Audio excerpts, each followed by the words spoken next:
C'est un produit d'exception. La vanille Pompona de Guyane retrouve ses lettres de noblesse grâce à un passionné. Sébastien Gourlet a accueilli sur sa plantation des agriculteurs et des lycéens de Matiti pour leur présenter une technique de pollinisation de cette orchidée précieuse. Il espère susciter des vocations afin de valoriser cette culture. Thierry Merlin et Abel Parnasse.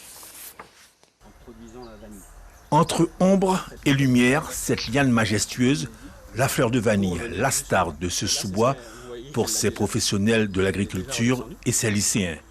Et pour tout savoir sur la vanille, ce passionné Sébastien Gourlet. Il raconte et il explique surtout l'histoire de cette orchidée dont l'origine est bien de chez nous. En 1819, il y a un bateau qui est arrivé à Cayenne avec pour mission de prendre la vanille de Guyane et de l'amener sur l'île Bourbon. Il y a eu une volonté politique de prendre de la vanille ici et de l'amener à La Réunion pour développer un territoire. C'est originaire de la Guyane, du coup, c'est très intéressant d'apprendre, de savoir que c'est originaire d'ici et que ça a été exporté en Réunion et tout, et que ça s'est même mondialisé. Et puis il y a la pollinisation naturelle de cette vanille Pompona par une espèce d'abeille endémique à la Guyane. Mais la fécondation peut aussi se faire manuellement grâce à la découverte d'un procédé pratique au milieu du 19e siècle à La Réunion par l'esclave Edmond Albius. Une pratique que met désormais à profit Sébastien Gourlet. Alors si vous regardez bien, vous voyez une belle fleur de vanille Pompona là, qui est grande ouverte. Elle est ouverte depuis 5h30 du matin. Je prends la fleur, j'écarte les sépales. Les sépales, ce sont ces grandes tiges-là. Et ça, c'est le pétale.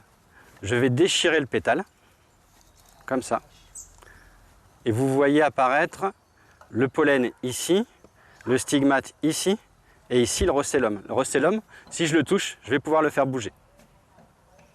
Vous voyez? Oui. Et quand je le fais bouger, le pollen bouge.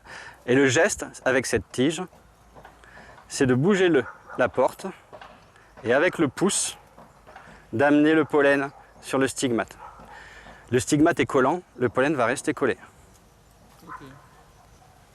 Ça dure quelques secondes, c'est terminé. Tout le processus, au fait.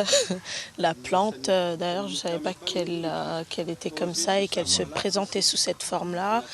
La pollinisation, comment elle pousse, ce dont elle a besoin ou pas. Donc, au fait, c'est un tout. On découvre, pour ma part, du coup, je découvre ce qu'est la vanille, une orchidée apparemment. Voilà le but de l'aventure. C'est de réussir à sortir une gousse qui a été transformée. Cette transformation, pour arriver à cette gousse transformée, il vous faut 8 mois. Qui viennent se rajouter aux 8 mois de maturation. Minimum. Minimum. C'est comme le bon vin.